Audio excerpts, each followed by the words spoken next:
They're like, let's check you. And they're like, we see a head. And me and my husband just looked at each other like, those are words we've never heard before. And so I immediately start kind of pushing. And they're like, have you ever had any complications before? And I'm like, well, Only 5 C-sections. only 5 C-sections. I'm Kayla Heater, follower of Jesus, wife and mother of 6 children, Christian childbirth educator and doula, and your host of the Surrendered Birth Stories podcast, where we share God-centered birth stories, evidence-based birth education, and our pursuit of surrendering our birth plans to God. Let's get started. Hello. I hope you're not trapped in your house in this ice storm. I'm recording this on Saturday evening, right before it's supposed to start here in central North Carolina. But I know a lot of our listeners are going to be impacted by this storm. I pray it's not as bad as they say it's going to be, but I don't know. We'll see. So this comes out on Monday, but we're getting it all ready and scheduled tonight in case our power goes out. So I don't really know what's happening out there right now as of the time that I'm recording this and when this releases, but I just pray that everybody is safe and doesn't lose power or doesn't lose it for very long. I know that's kind of my biggest concern here, just with having a newborn in the house and trying to keep everybody warm. We have a wood-burning fireplace, but it's in the same room as a 22-foot ceiling. We don't live in a mansion or anything. We just live in this kind of really funky house that was custom built in the 80s, and they had some very interesting architecture choices that we actually appreciate, but it makes for a really, really high vaulted ceiling in the living room, but that's where our fireplace is. So all the heat is going to go up there. So worst comes to worst, our plan is to get our big camping tent, put it in the living room, put it right in front of the fireplace, and just have all of us in there together. Should be interesting with a newborn, but praying it doesn't come to that, but we are prepared just in case. We have lots of wood, tried to stock up on food that we don't need to cook, but we have some camping propane things we can take outside if we need to cook. If we lose power, we have our grill outside if we lose power. And we do have cast iron stuff we could technically put over the fire as well. So hopefully it'll all be okay. Looking forward, honestly, to updating you guys next week on the podcast to see how this all really went down. But anyways, we are going to jump into this week's story. I'm so excited about this week's story. I've heard of stories like this out there, but I've never, known anyone. So I was so happy when Amanda was willing to share her story for this podcast. And I hope that it is an encouragement to you all. What do you do when God is telling you one thing, but the doctors and medical system are telling you the opposite? This is a theme that came up for Amanda from before she got pregnant all the way through the births of her 6 children. The lesson? God's word trumps man's word every single time.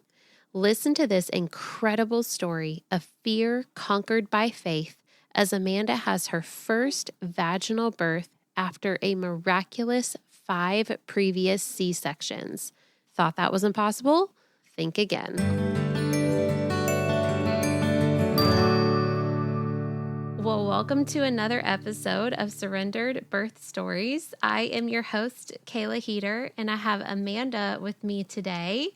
Amanda, I want you to just take a second, introduce yourself, tell us a little bit about you, your husband, your kids, your life. Help us to get to know you a little bit. Okay. My name is Amanda Karadolph. I am married to my husband, Brett. We've been married for 13 years, but we actually started dating in high school. So we actually have been together. We just made 20 years, I think. We have 6 kids together. They range in age from almost 12 years old to 7 months. I stay home with them. We homeschool. So yeah. Wow, your life and age and stage and everything, I feel like mirrors ours so closely. We have been married for 14 years, but together for 21 because we started Oh, that's dating funny. in high school. And we're pregnant with our 6th, and our oldest is about she'll be 12 in January, and this one will be here in a couple months. So I was like, wow, we've Congratulations. got like so many things in common there. Okay. Well, let's dive into these stories. Okay. So take us back 12 years ago or more than 12 years ago. Yes. So we got married, and since we had known each other in high school and had been with each other for a little while after high school, when we got married, I was kind of like, okay, let's start having kids. I've always known I want to be a mom. This is nothing that like I was like, oh, further down the line, I was like ready to, jump into the whole journey of motherhood. And so we started trying pretty quickly, and it took us about 10 months. And it was hard. It was really hard because, I didn't know what was going on. I'm thinking like, like I had, some friends being like, well, God closes the womb and opens the womb. And I'm like, is it something like this? Is it something medical? And so I ended up getting in with the doctor, and he said, you have PCOS and possibly endometriosis, and it could take you a really long time to get pregnant. And I remember him telling me that, and in the back of my head, I was just kinda like I just had this feeling that the Lord was telling me, "I will give you a baby." And so he's saying all this, and I went into the ultrasound, and they confirmed, they're like, "Yes, you definitely have PCOS. It's probably gonna be a while. You're probably gonna need fertility treatments." But in the back of my head, I just kept being like, "Well, the Lord said he was gonna give me a baby." And so it was one of those things where I just kinda had this, like, sense of, "Whose report shall you believe?" And literally 2 weeks later, I got pregnant with my son. And Wow. so, it was kind of just the start of my journey to Jesus. Like, when I look back at the last 12 years, I can see all these little times where God spoke something to me, or he spoke a word to me. And he basically was almost just teaching me how to listen to his voice Yeah. and how to know when it was something that maybe he was actually saying to me and a promise that I needed to lean into. So, anyways, I got pregnant. I've always, like, from the beginning of having children, wanted to, like, have the natural birth. I watched documentaries, like, I knew all the things, and I was just, like, ready to get in there and be in labor and, like, do this, it wasn't even so much like, "Oh, I won an award for having an natural birth." I admired the way, God has designed our bodies to be able to give birth. So at 39, or actually at 36 weeks, I got preeclampsia, and I went on bed rest till 39-ish weeks. I was like 39 in 4 days, I think. And my blood pressure had skyrocketed to like 150 over 100. So I went in, they monitored me for a day, and then they were like, we need to induce you. And my doctor, who I really loved, was not there. So it was an on call doctor. And so they induced me, and I was adamant. I was like, I'm not getting that epidural. Like, I'm going to do this. So they induced me. I went 20 hours on Pitocin. And let me just say, like, some of the nurses had turned the Pitocin up really high. Like, there was a night shift nurse who came in and was like, why in the world did they have the Pitocin set at this and turn it down? And I just remember being like, thank you. Like, because anybody who's been induced, I think knows it's just like a special form of torture. Right. Anyways, so they broke my water. I got all the way to 8 centimeters, and I started having this urge to push. And the nurses were like, don't push, don't push. And I was like, this is not me. My body is pushing. But he was not descended yet. And so it got to a point where it was just like, I was just kind of like checked out. And my husband basically was like, I think you need to get the epidural because they're talking a section. Like, we need to try something else here. So I got the epidural. I fell asleep immediately. And I was woken up 2 hours later to them saying he's descended, but his heart rate crashed. So you need a C section right now. So they wheeled me back, took him out. He did have a true knot in his cord. And I mean, it was a pretty big true knot. At the time, I was like, oh, well, God's grace. He could have died in labor in the descent. Since then, I've kind of been like, I almost think it was the epidural and not his descent, just because of the patterns I've seen in labors following.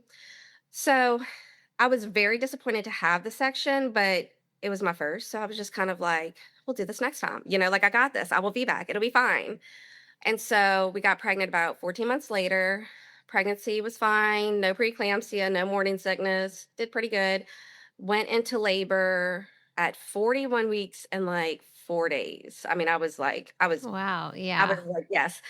And, I had actually been having false labor since 38 weeks.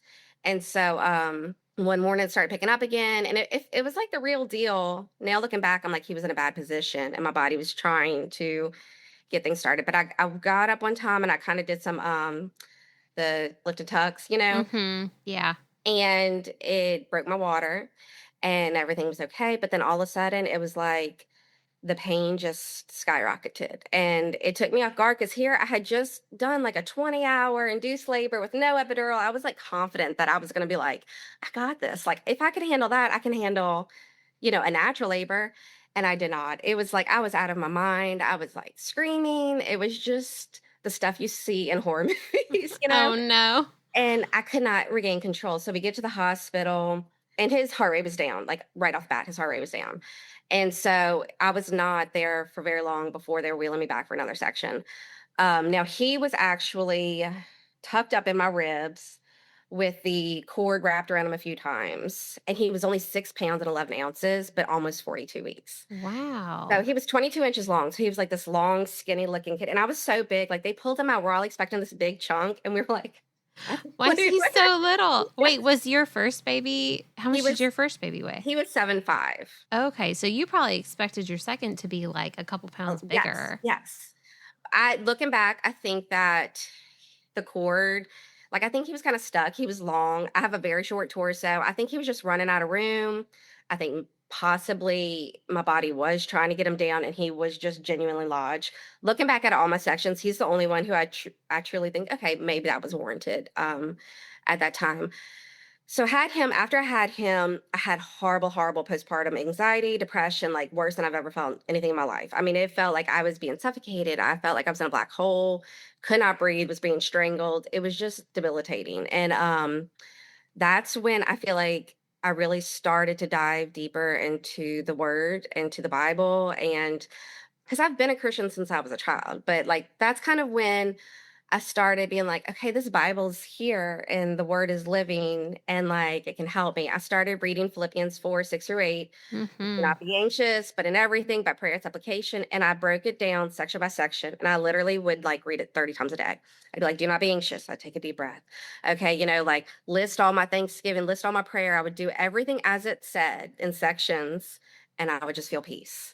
And so, like 2 hours later, when the anxiety would start to creep up, I would go back to that scripture and like just kind of study it, apply it, and feel the peace.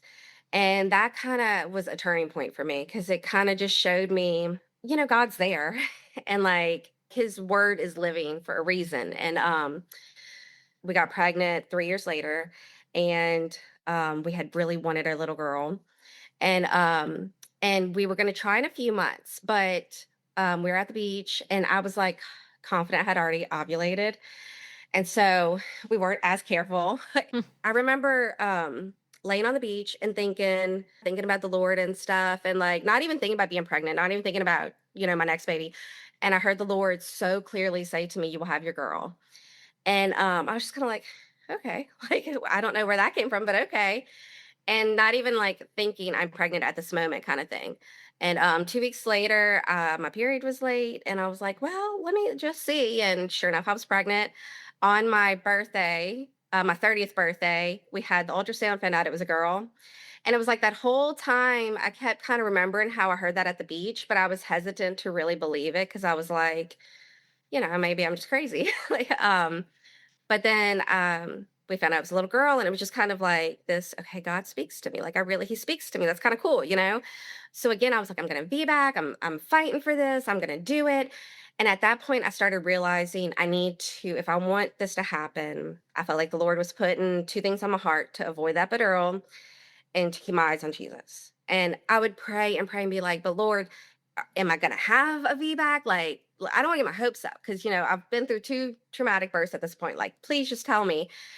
And he never would, but I just felt like I had this reassurance that he was gonna be with me and to keep my eyes on him. Well, so labor comes. I went into labor on my own. Everything was fine. It was manageable. We go to the hospital and I had a contraction that knocked me off my feet pretty good. And I just took my eyes off of Jesus and I was like, I think I want that epidural.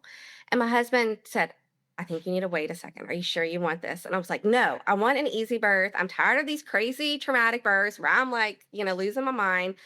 You see so many women go in, they get the epidural, they have a baby 5 hours later. And I was like, I want the easy version. And everything was perfect. Got that epidural and like everything spiraled like within less than an hour. Her heart rate started like going down. It was going down to like 50. Every contraction, her heart rate's going further and further. And my doctor was kind of just looking at me like, you need to call it.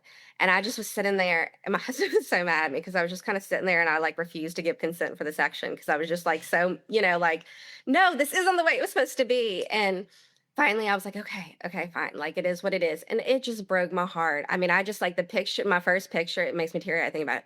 My first picture holding her, you can just see like the heartbreak in my eyes. And also want to like throw this out there. I'm very blessed to have healthy children. And I know that there's a whole lot of every birth is birth and a C-section is still good. Like, there's people who can't have babies and stuff. And there's a lot of truth to those things. And I am very blessed and thankful. It's also very painful being cut open, strapped to a table, doing things the opposite way of God intended for your body. And I really kind of found that out with my fourth. I got pregnant with him 8 months later. Wow. It was horrible timing. It was, like, right before COVID. But, like, it was kind of a hard time at home with me and my husband. Things were a little stressful, and I found out I was pregnant, and the day I found out I was pregnant, I just was like, "Oh my gosh, like, this is not good timing. Oh my gosh," and I kept hearing the Lord say, "Yahweh." I mean, just over and over, like, Yahweh kept coming to my mind.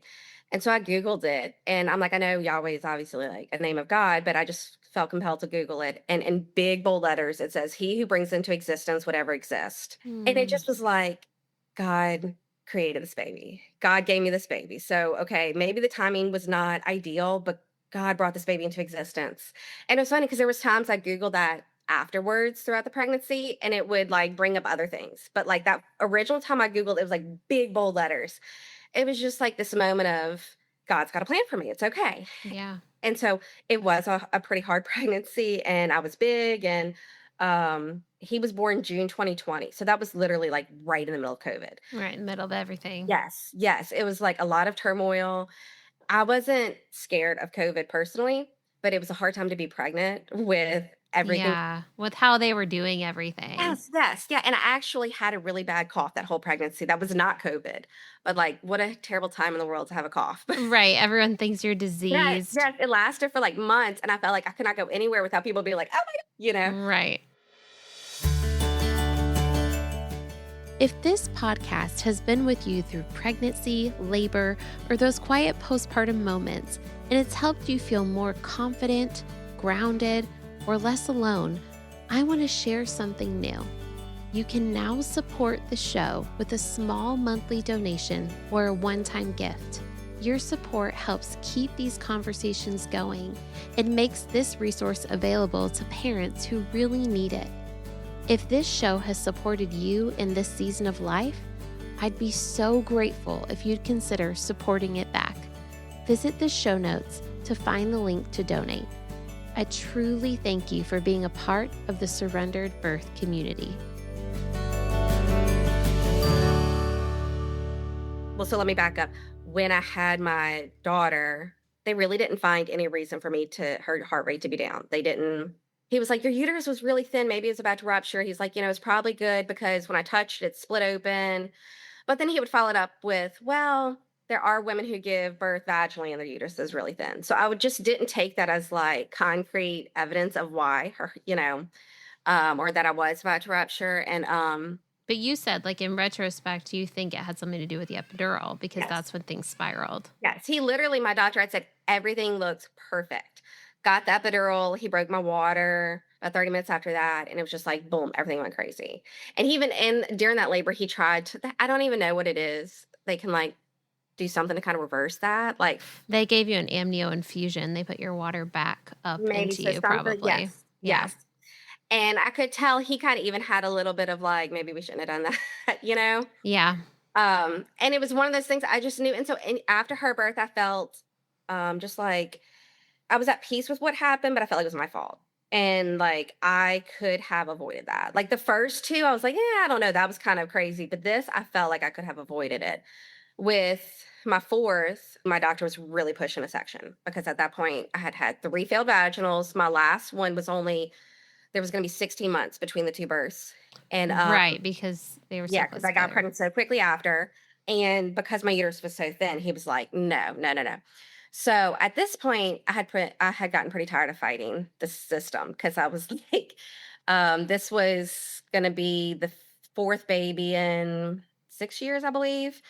And, like, you just kinda reach a point where you're just like, "I don't know." And so that was someone ended up scheduling. He wanted him to come at 37. I said, "No, it's a boy. We need to let their lungs grow. I don't even wanna take him early." And I compromised at 38 weeks. But, like, I had tested for COVID. I had to get tested twice that week for the section. Like, the first time they're, like, taking the Q-tip and, like, stuffing up your nose, and I've got, like, you feel like you're, like, almost being, like it was not pretty, and, Yeah.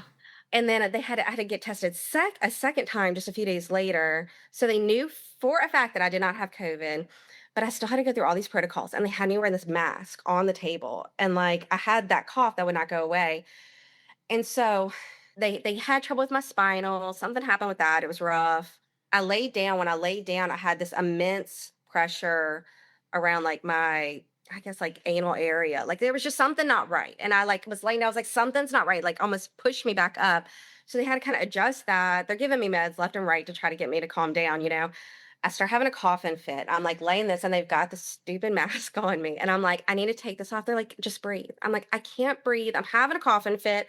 I'm on my back. I'm very big and pregnant. I've got this mask on."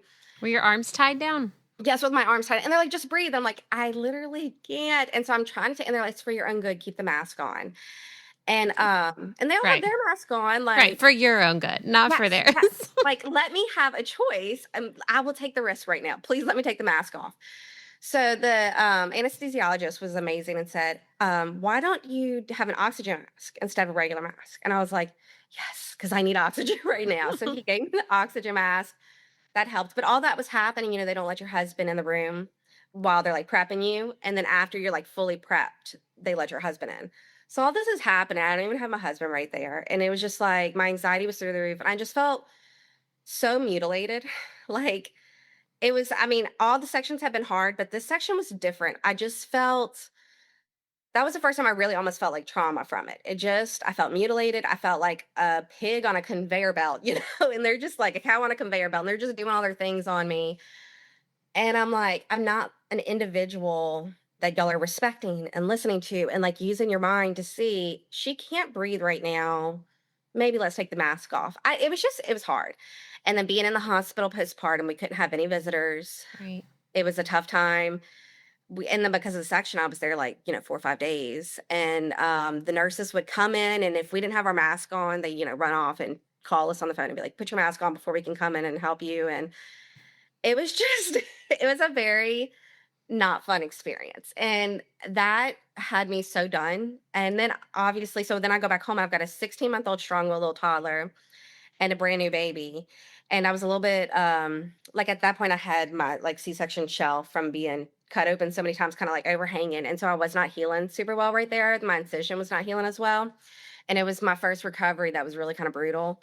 Because all my other sections, I will say by, like, 10 days, I was up walking around, like, after my 3rd, we bought a house at, like, 10 days postpartum. So, my recoveries were okay, but with the 4th, it took a turn. Um, and it just kinda changed something inside of me, and I was like, "I will never do that again." Like, I will never do that again. I will not volunteer myself up for all their crazy protocols? Yeah. And then it was also hard just having a newborn and a strong-willed toddler, and things were crazy at home, and I was just kind of in that, like, I'm surviving barely mindset. I laugh because I think back and I think about people be like, "How are you doing?" I'd be like, "I'm done having kids. I can't have any more. Like, I'm done." Like I like don't have a fourth kid, like I was just really deep in, like, survival. But I say it, there was a lot of beauty in that time too. And that little 4th boy, I mean, my gosh, like, he brought so much love and joy, and, like, he was just, like, this sweet little baby, always had a smile on his face. I'd be nursing him, and he'd come off just to, like, smile, and, like, it was just such a blessing and something my heart needed. The Lord knew exactly what he was doing when he gave me this child. I mean, yes, the circumstances were hard, the timing of it was difficult, but, like, he was something my heart needed, and he just brought so much joy.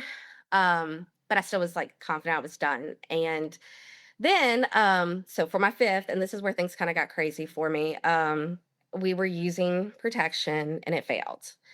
And before that had happened, though, I was laying in bed one night and the name Amelia Jane came to my mind. And like Jane is not necessarily a name I would have like been thinking about or loved. I've always thought Amelia was pretty, but Amelia in Hebrew means work of the Lord. Jane means Yahweh is gracious and merciful. And it was like a week after that that like the protection failed and I got pregnant. and but even then I wasn't really like, oh, well, I'm probably pregnant. It kind of had been in the back of my head. We were heading home from the beach, and I was thinking about how last time we had been at the beach, I had found out I was having, or God had spoken to me that I was having a little girl. And I was just kind of dwelling on that. And I was like, man, God, you really blessed us. And she's such a blessing to me. And then I heard the Lord say, she will be a blessing too. And I was like, Who okay. is she? Yeah. And so sure enough, we got home. I bought a pregnancy test the next day and it was very, very positive. And so from that moment, I was like starting to learn to trust what the Lord says. And was like, it's a girl. Like I know it's a girl. And when we told our family we were pregnant again, because at that point, Levi was 11 months. So we were going to have three in 3 years. And so our family kind of thought we were crazy. And I was like, it's okay. And it's a little girl. And they're like, yeah, okay, sure. But I just was learning to really trust when the Lord speaks something to me. And with her pregnancy, I felt very called to be back again. And I really felt like I had the desire in me to fight it, that I was going to do it this time. I was like, I had the desire to labor.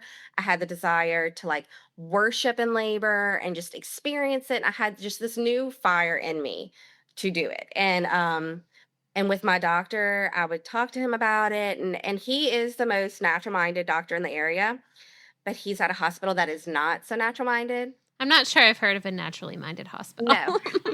No. I mean, they have their protocols and they follow them, and God forbid you step outside of this little box, right? Right. And, even with my 3rd, when I was trying to VBAC for my 3rd, so I had only had 2 sections, we went in, and one of the other doctors was like, "Only your doctor would be letting you do this because nobody else here would." And so, now trying after 4th, he was entertaining it, and it was up until about 38 weeks that, he was like, "I can't do this. I can't do this. Like, I'm not comfortable with this. The hospital's not gonna let me. The only way this is gonna happen is if you show up with the baby's head between your legs and you're gonna have a fight. If I'm not here, you're really gonna have a fight. And even if I am here, you're gonna have a fight. I don't think this is gonna work out." And it was so hard because I had spent my whole pregnancy getting into a good mindset and like having so much faith. And I loved my doctor tremendously. He's very, very well loved and respected down here. He's very much the doctor who listens and respects women. And so to have this issue arise was like heartbreaking, it was very heartbreaking. And he sent me off to a different hospital to go interview with the doctor. And I remember he told me, he said, I mean, Amanda, listen, if you feel like you're at the Red Sea and it needs to split and everybody's fighting you on it, then maybe it's not meant to be. Maybe you need to just like give in. And at the time, I didn't really think much about it, but looking back, I'm like, that doesn't make sense because when the Israelites were at the Red Sea, everybody was fighting them. Like that's exactly That was the exact scenario that was going on. that was what was happening. They didn't say, you know what, we're giving in because everybody's fighting us. But so I went to the doctor he recommended, and this doctor was just like he was difficult to deal with. This hospital has a lot of midwives, but then they have their doctors that have to give you like their approval. So the midwife listened, she was understanding, and then the doctor comes in, he's like, "You're gonna die. You're gonna die." Oh my gosh. Yes, From the get go. yes, and it's very hard because I can be strong-willed and opinionated, but I am a bit of a people pleaser. It's not fun for me to get myself I will get into a confrontation, but I don't want to. Right. So he's saying all this, and I'm thinking, "You need to play nice because if you're gonna birth at this hospital, you gotta play nice?" And I'm just kinda sitting there and I'm like, I have 4 kids at home, the recovery is really hard, and I'm sure as you know, the statistics with an issue for each section go up. So, like, Right. the maternal rate of me dying is way higher in a section than it is a VBAC. Even if I've had several sections, it's even higher for a section than it is for a VBAC. And so this is something that I've spent many, many, many, many months researching. And like I was ready to bring statistics and studies, even with my previous doctor. And with my previous doctor, he would just be like, nobody does it. It's not done. I'm like, no, it is done. Cause I'm in Facebook groups where there's women all the time saying, I just had a VBAC after 4. I just had a VBAC after 3. And I'm like, it's done, just not in, Baton Rouge, Louisiana. Like, Right, and not in maybe your hospital. yes, yes, and ironically, the hospital I was, interviewing at, they just had a lady who showed up. My original doctor said, "I don't wanna tell you this, but I'm gonna tell you anyway." A lady showed up at the last minute, had a VBAC after 4, and I found her on Facebook. She had the same birthday as me, and, like, she kinda, like, ministered to me about it. So when I met this doctor, he was just like, I said, "I'm worried about the recovery and the risk with an added section," and listing all the reasons. That's not just emotions, but just like logic of like, my chances of this happening are much higher. There's risk either way. Can you let me choose my risk? Because the risk of a rupture, although it does happen and it can be tragic and scary, it's also really small. But some of these risks with a section are much higher. And he straight up, he was like, "You say you're worried about your kids, but do you want them to not have a mother? Because you and your baby could die." And I Okay, was so I'm confused as to why your doctor sent you to this doctor. Yeah. Yeah, I was a little surprised because he was like, "He's a good doctor."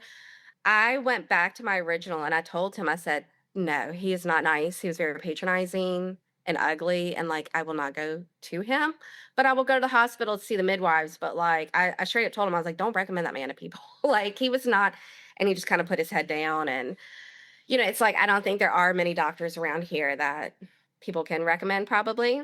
Right. And the midwife, when the doctor left, the midwife even said that wasn't true. Like the stuff he was saying was not true. She was like, your baby's more likely to die, not you in that scenario. And obviously, I do not want my baby to die. It's not like I'm Right. sitting here saying, let me choose the one that puts my baby at risk. But let's at least look at the actual facts. Like, if we're going to make a decision, let it be a well informed one and look at the facts and not just use scare tactics and fear mongering. So that night, labor started for me, and I went home. Labor's progressed, and the next day, labor's progressed, and I was so excited. I like had my worship music playing. I had my husband stay home, and looking back, I like jump started things. I got like way too revved up, way too early in the game. And then as things started getting more serious that evening, I'm like, let's go to the hospital get monitored. Because in the back of your head, you're thinking, okay, I am a VBAC patient, so I do probably need to be monitored. And, so we went to the midwives, and the midwife we saw was a little, I don't know, she was a little loopy. She was like, "Where's my thingamabopper?" And, "I'm sorry, I'm having some brain farts. I've been up with the baby all night," like, saying a lot. She said, "I'm gonna go pee 1 second," like, walks off. And my husband, and it's very different than the other hospital we had been at, so my husband's just kinda looking at me like, "This is not like, this woman does not seem even remotely professional." And I'm like, "Well, it is a more relaxed hospital, so I guess she's just super relaxed." And, when I told her I wanted the VBAC, she looked at me, she's like, "Okay." Uh, and my husband's looking at me like, like, "You told me you had support and all this stuff." And I'm like, "Well, I don't know." It was a very, like, stressful moment. And so she checks me and she's like, "This is false labor. You're gonna be in false labor for days." And it's so frustrating because I know labor and I know my body, I know false labor, all this stuff, but it got in my head. Her words got in my head. Were you dilated at all? I was only at 1, but I was like 70% effaced and station. She was still very high up. She was like -1. But when we left, we got back to the car, things started progressing quickly. So like I remember being in the car on the way home and feeling her moving down, and things started like moving quickly. But in my head, I still was like, "Oh, it's just false labor." You know? I'm gonna be in labor for days. Yes, yeah. And so we go home, and my husband's like, "She said it's gonna be labor for days." He was not super thrilled with the situation. He was nervous. He's like, "You're just on another of these crazy tangents about wanting a VBAC and it doesn't work." He's hearing everything the doctors have said. And then he's like, they said days. He's like, "I'm gonna go rest for a minute, like you take your bath." And I got in the tub and I just panicked. Like I just panicked because things were really picking up at that point. I'm like, I don't want to be in this kind of pain for days. I hear the doctor telling me you're gonna die. And he also said your uterus doesn't work. He said when you've had X amount of sections, your uterus stops working. What? Yeah. I had this moment where I was like, I went off to crazy land and I was like, I've never heard from the Lord. The devil's been tricking me my whole pregnancy to kill my baby. And like, I'm crazy. And, I had people in my life who were worried and stressed out, and all of it just came in on me, and I was not prepared for that moment, and then I probably just had some, like, PTSD from my previous labors, and I just blacked out basically. So I told my husband, I said, "Let's go get a section." And so we went to the original hospital with the doctor I loved. I said, "Let's at least get it from him." And we got there, and they said I had been discharged from him, and took me on back anyway. And I can't tell you how many times I looked back and was like, I should have walked off. Like I should have turned around and left the hospital. But Did instead, I just anyone even check you, like, when you got there to see how dilated you were? yes, and at that point, I was 100% effaced, and she had moved down 2 stations. I was, like, station -3. She had moved down 2 stations. I was 100% effaced, and that had all happened within, like, maybe an hour and a half. So things were starting to pick up. I just needed to dilate, Yeah. which, as we know, can happen quickly or be Mhm. a while sometimes. But I was fully effaced, but they were upset with me because they're like, "Your doctor discharged you because 'cause you've been a problem." And so they put me with the LSU clinic, which is our local, university clinic. So I have all these doctors and, like, the head of the hospital coming to, like, basically be like, you did not listen to your doctor, you caused issues, y'all were arguing, and, like, just kinda painting this picture of me being, like, this problematic, crazy patient. And it was so hard because I was like, I love my doctor, and we were having respectful conversations, and I was not like that at all. Like, that's not how, but for 38 weeks, he told me I could VBAC. Like, it was just hard. But at that point, things were picking up. It was getting painful. And I remember I'm laying on the table, they're prepping me, they're bringing me back for a section. And, I feel like I'm almost like a child who's been, like, punished in timeout because I tried to be like, I had an opinion. And so they're wheeling me back, and the whole thing was like, I got to keep my eyes on Jesus, got to keep my eyes on Jesus. And so I'd have a contraction, and there was this really sweet nurse who would hold my hand during a contraction, and I would just picture myself on the waves with Jesus. And, like, the last big contraction I had before they wheeled me in the section, he just, like, embraced me. It was just this moment of he was with me, even though it didn't go the way I had wanted. And I woke up the next oh, so, well, during the surgery, during the section, they told me, I had ruptured, and they told me that I had a ton of scar tissue, my bladder was adhered to my uterus.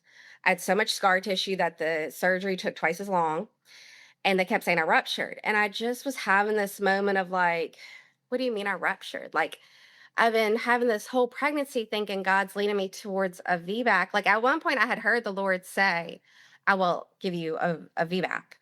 So I was like, I don't understand. I don't understand. They were like, you never should never get pregnant again. Like, never. Like, you will die. Your baby will die. Y'all need to be done.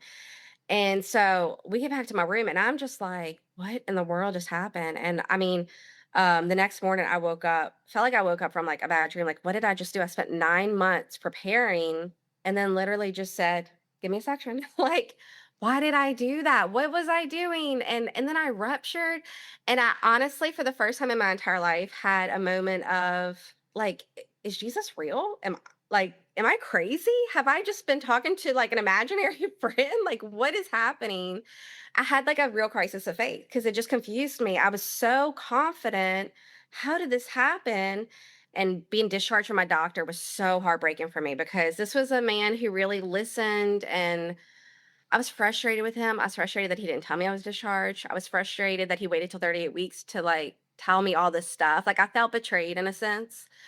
I wanted to talk it out with him because that's what I would do. I'd have my births, and then I'd go to see him in a postpartum visit and discuss it and, like, process. And it was just, that's it, like.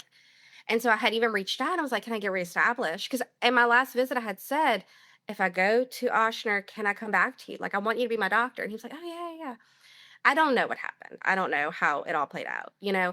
But I hadn't scheduled a section at that point. So there's a chance he just got in trouble, that he had a client that was, going through and hadn't scheduled. But I had the head of the hospital or that department call me, basically, like, chew me out for 10, 15 minutes. Like, I ended the call in tears because she was like, why would you want to be with him?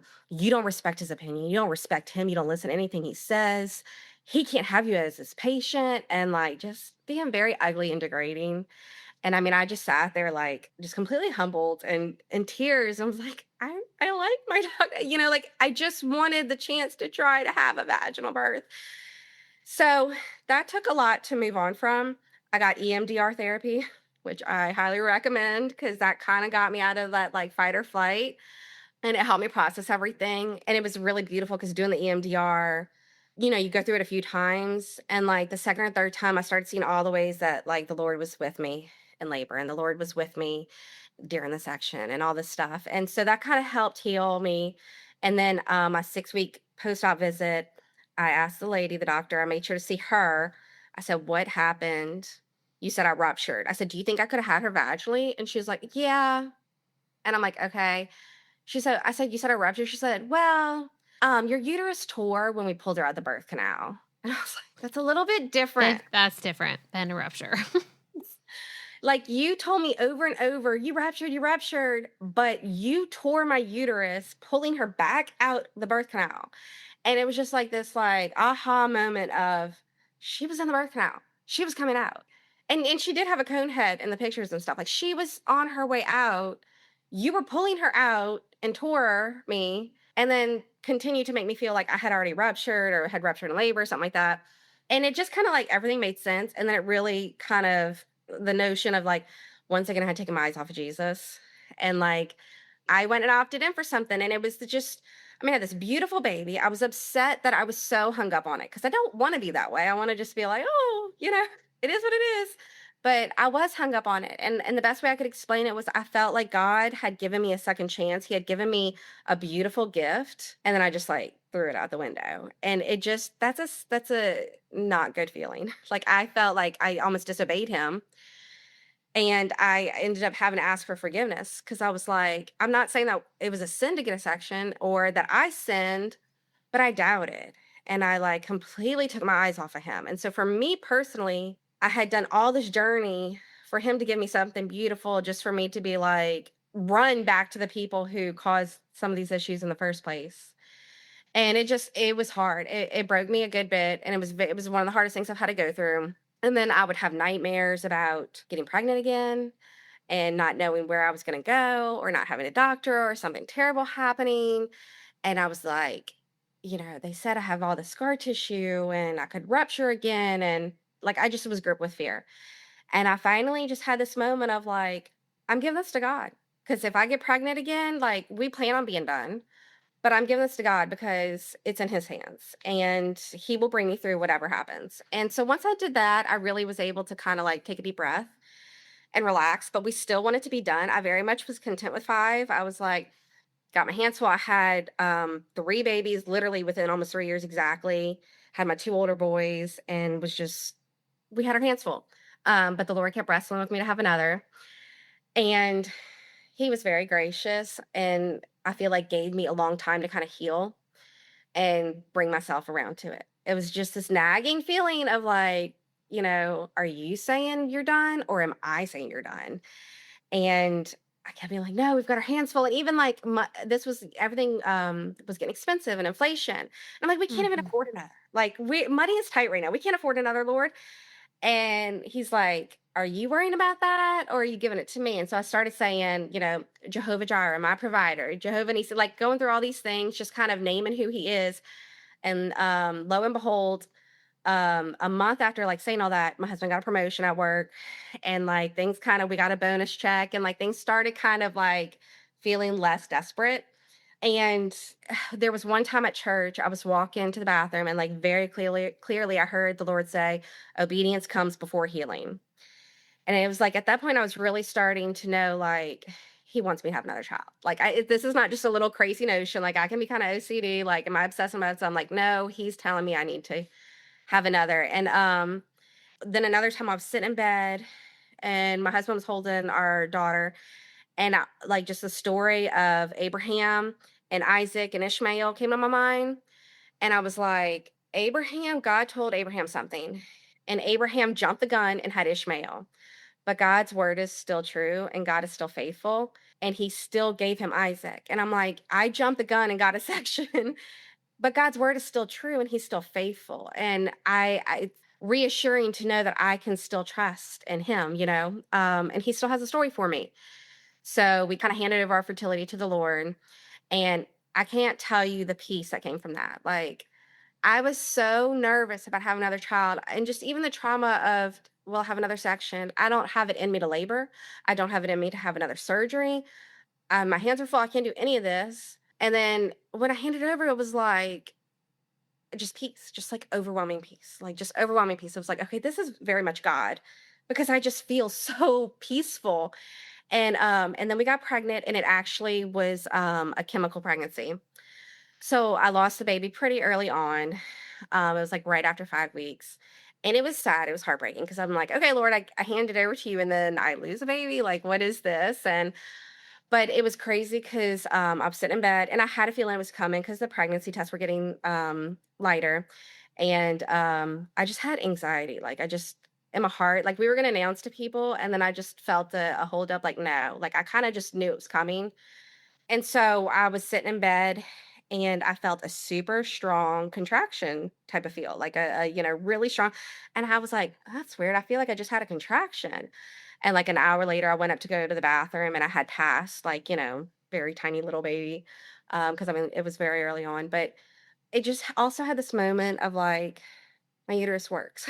Like, I had a contraction and I passed a baby. And it was devastating, it was very sad, I was really upset about, losing life is life, no matter what stage. Obviously, it might not be as painful, at maybe 8 weeks, 10 weeks, but it was still sad.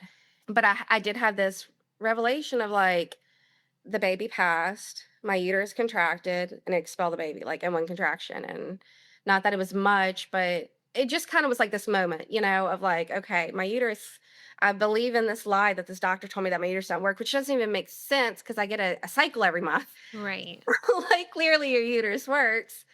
Anyways, so the very net like, 3 weeks later, I got pregnant again. And while we were trying, the Lord had told me as I was putting my youngest to bed, "You will have another one."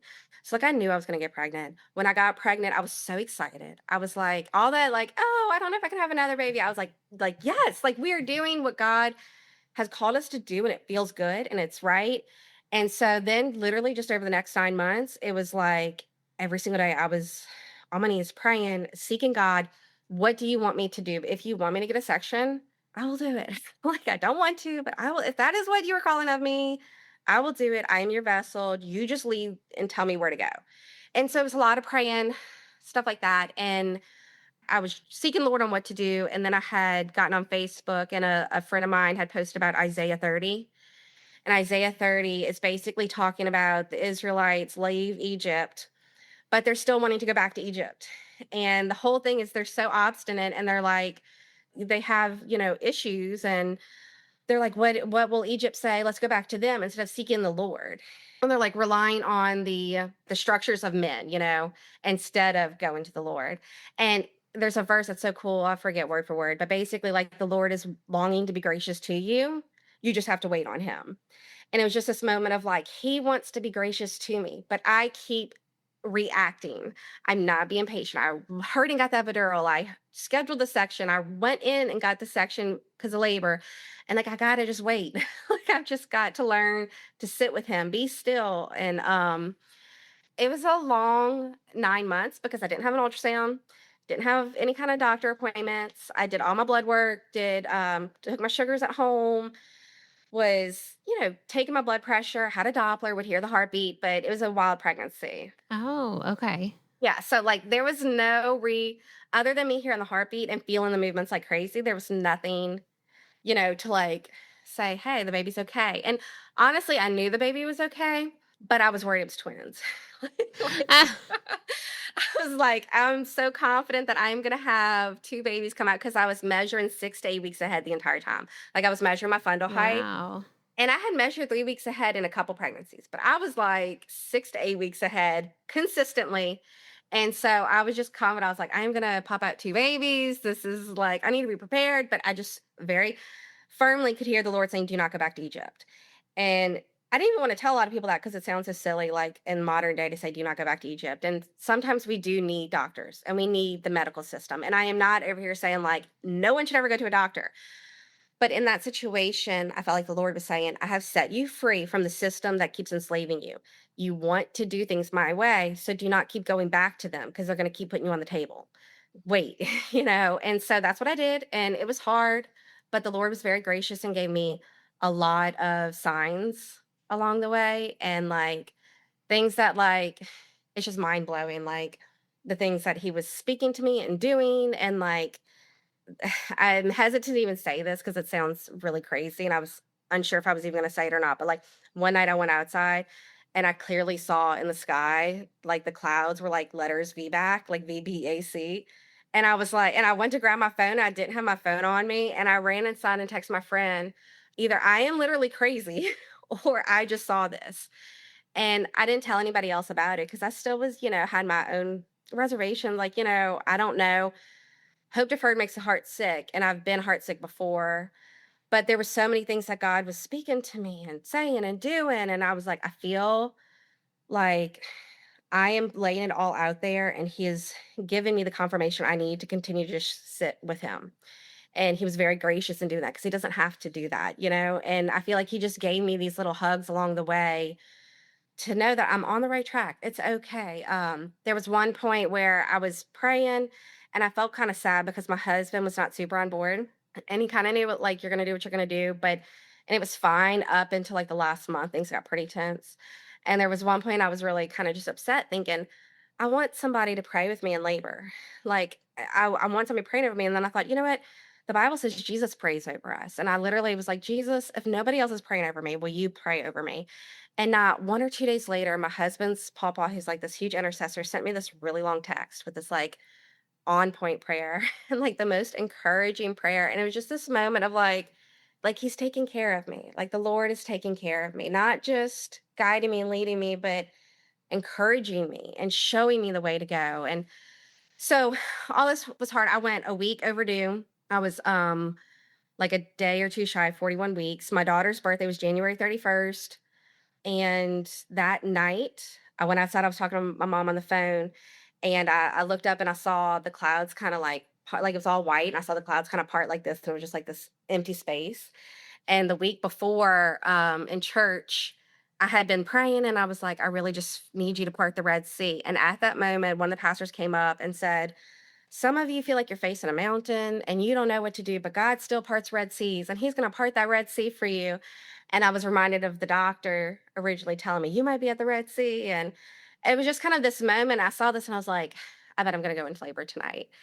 And it was also kind of cool because like the first Sunday I found out I was pregnant at church, I had gone down the altar to get prayer and pray for like a vaginal delivery. And the last Sunday before I had the baby, I had gone down to get prayer and she prayed this like easy birth over me and stuff. So anyway, so went to bed. I woke up at 3 a.m. to a very strong kick, like jolted me out of bed and my water had broke and it was like everywhere. And it was funny because that was another answered prayer. I had been praying, Lord, let me have my water break so I know it's you. And so I can like not get in my head about things. My water breaks, it's everywhere. And, like, my husband helped me clean up, and I got on the toilet, and I did my Christian hypnobirthing, listened to my scriptures, turned on the tub, and was like, "I'll wait till things feel out of control," and I use that as my, like, escape.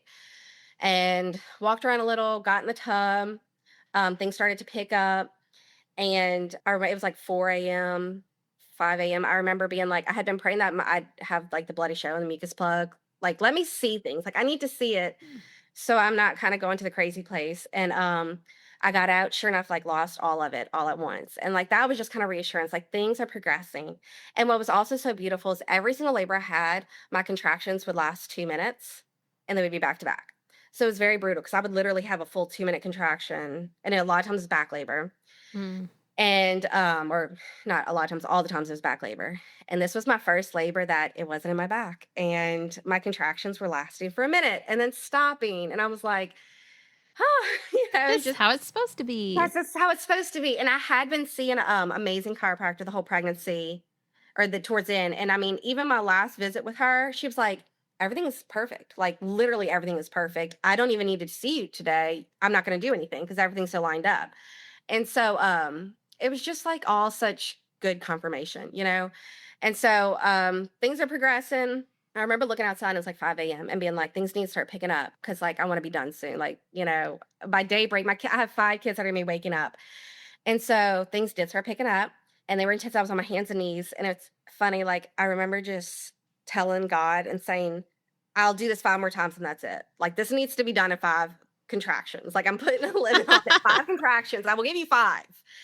And it's so funny because And maybe each of those contractions represent each of my labors that I had, or, births. But so the contraction hit, and I felt that out of control feeling, and I just so clearly heard the Lord say, "Daughter, daughter, you can do this 5 more times. Say it with me 5 more times. You can do this 5 times." And I started saying it with him, and the voice faded away and the contraction stopped. And then the next one came on, and I clearly heard, "Daughter, you can do this 4 more times. Say it with me 4 more times, 4 more times." And I would say it with him, and the voice would stop. And this went on, and I just, in my head, I just kept picturing me on top of the waves and like walking to Jesus, keeping my eyes on him. And the last contraction, it's like, "One more time, you can do this. Say it with me, daughter." And then at the end, the contraction ended, and I just like I saw the Lord embrace me and he said, "Well done, you made it." And it was just like this beautiful moment because I have had such a journey of trying to get there. And it was always in my strength. And it was always like, "I'm so tough, I can do this. And, I'm going to fight the system and I know the facts." And for the first time, I just handed it all to him. I was out of shape. I was the heaviest I had ever been in a pregnancy. I wasn't really doing, all the right things.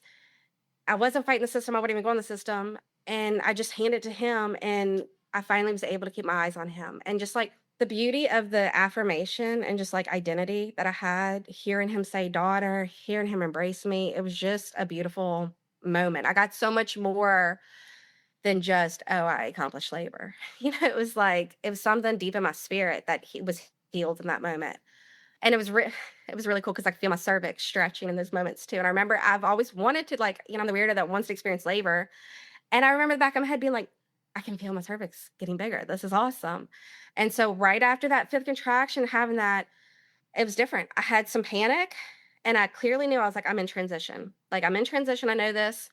I got up, got in the shower. I was feeling like, "What do I do? What do I do?" And I was like, "It's transition. You're just like, take a deep breath. It's transition." Within, like, 10 minutes, I was over, and that was it. Like, as far as the pain of the contractions and the panic, it was all gone. Then I just had the urge to bear down for 2 hours, but mentally, I was good, I was sound, and, like, to me, that's just one of the most beautiful things that God did for me, is that he gave me a sound mind, because having experienced the panic of labor and the fear and all that, to just be able to think clearly, I cannot even put a price on that.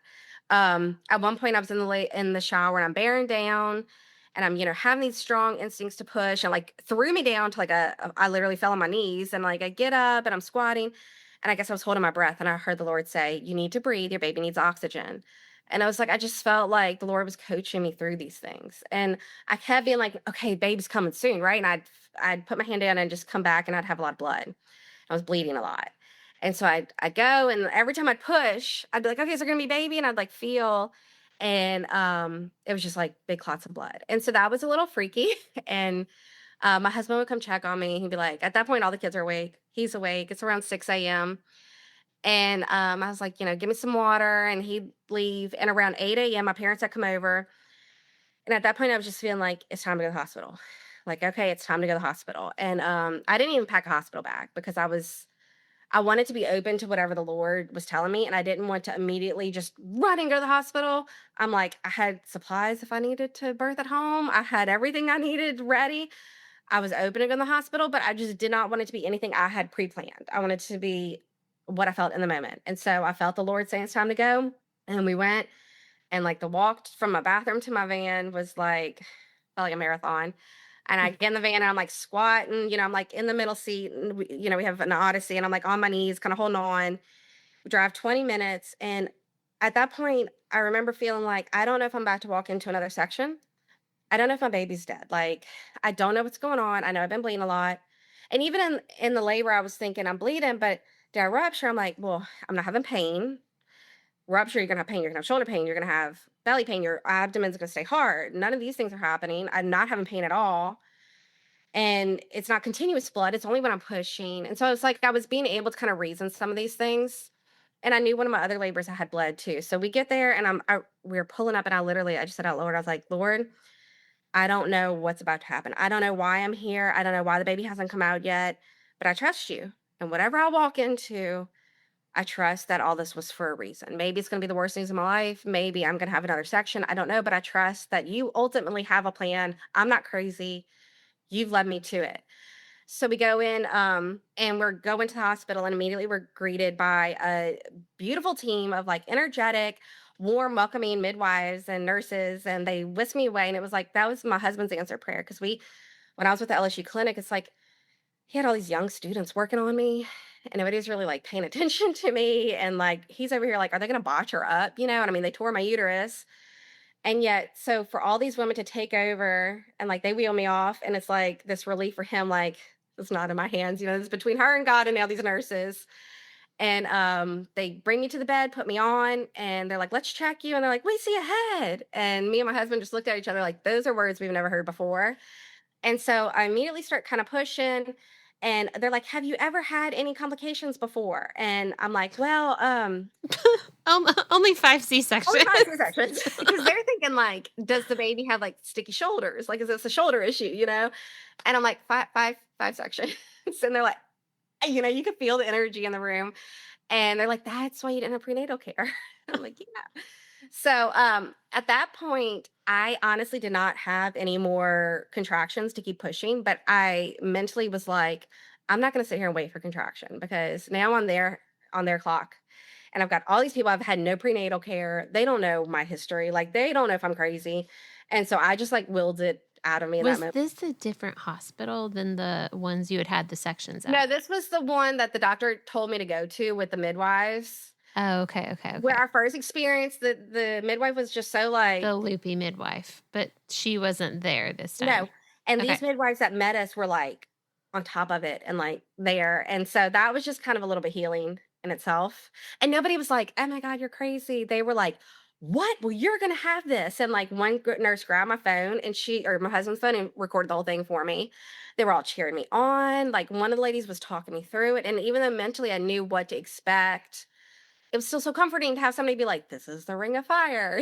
You're feeling this pressure. And so I basically was like, I'm not waiting for another contraction. I mean, I was just dehydrated, but I was like, I got to get her out because I'm on their time. And so within 10 minutes, I pushed her out.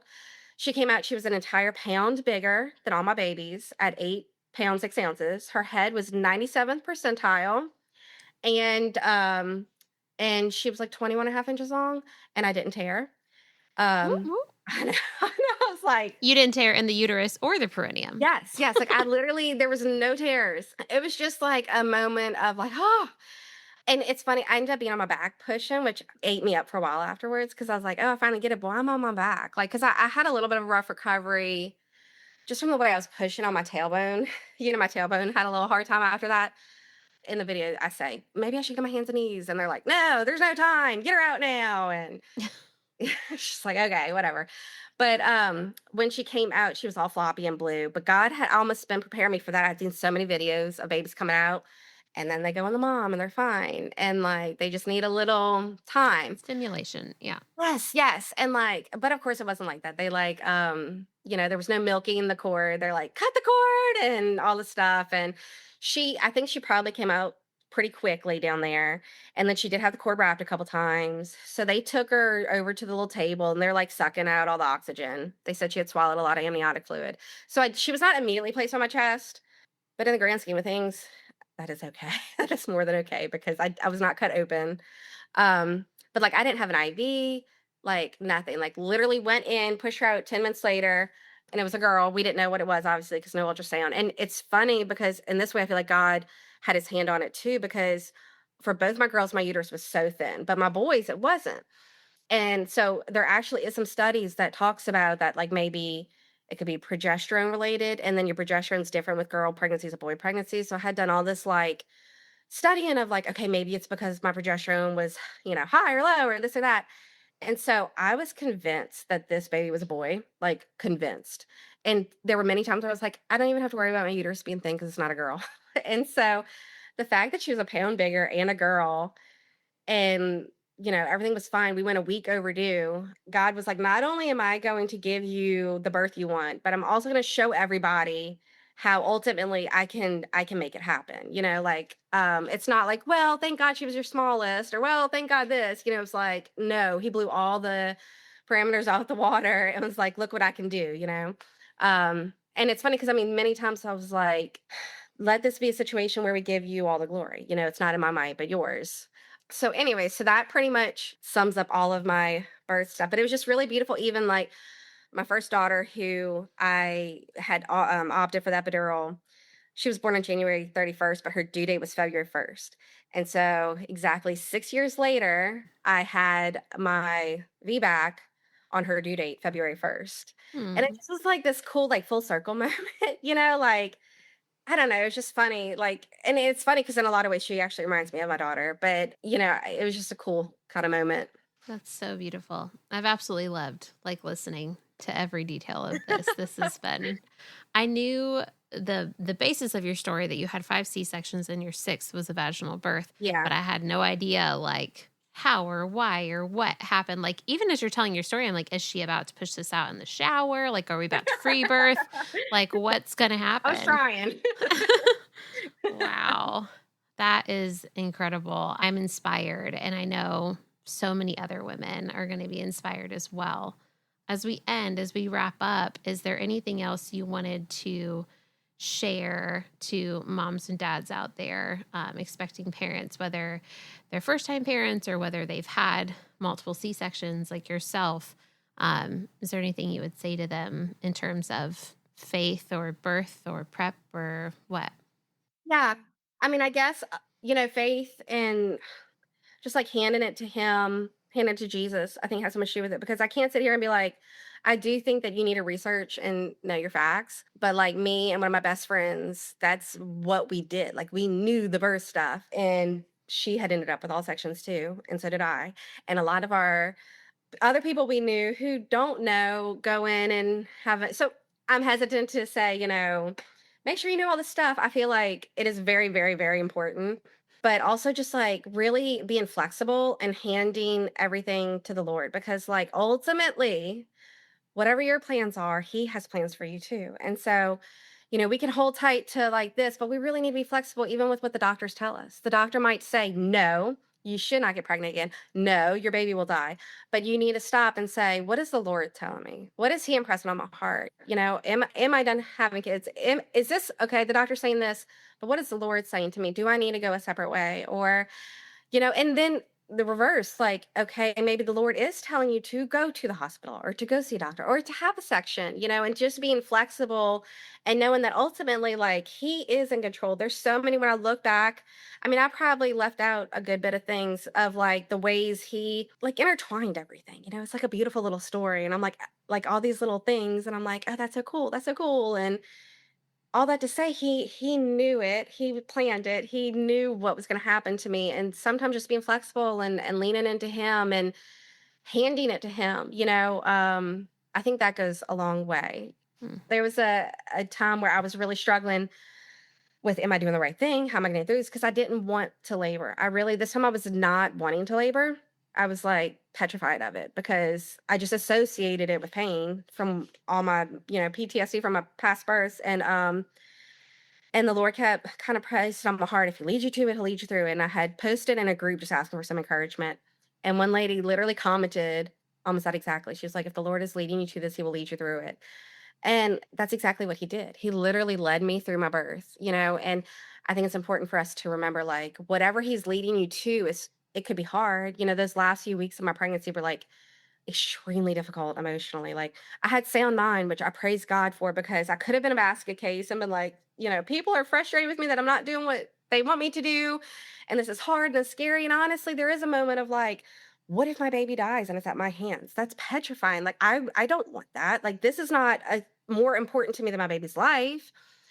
But, like, just leaning into the Lord and being confident in what He's told me and knowing His voice means so much, and then it's just changed me because I feel like I'm almost more attuned to Him and, like, what He tells me, and it's also been beautiful because it's kind of removed some of my people-pleasing tendencies and, like, social anxiety. Like, I can get very just, like, "Oh my gosh, what are they gonna think? What are these people gonna think?" And doing something that was so out of the norm and, like, knowing everybody's looking at me, everybody's wondering, "What's this crazy girl? She's just trying to have a vaginal. She wants her trophy."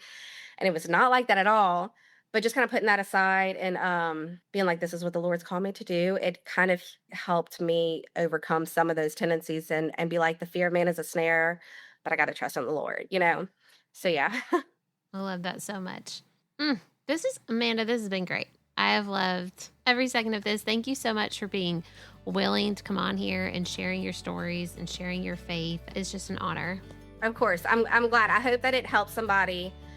And I hope people hear it, and even after just like one section or two, or even before volunteering themselves up for a section the first time. Like sometimes you step onto a conveyor belt you want to get off of and you can't, like, I don't know, but gives people hope that, like, it's okay if your doctor's saying you can't. Like, what is the Lord saying? And I just know that it's changed my life leaning into Him. And I feel healed. I feel healed. And I hope it encourages other people to maybe like let go and trust. Yeah, me too.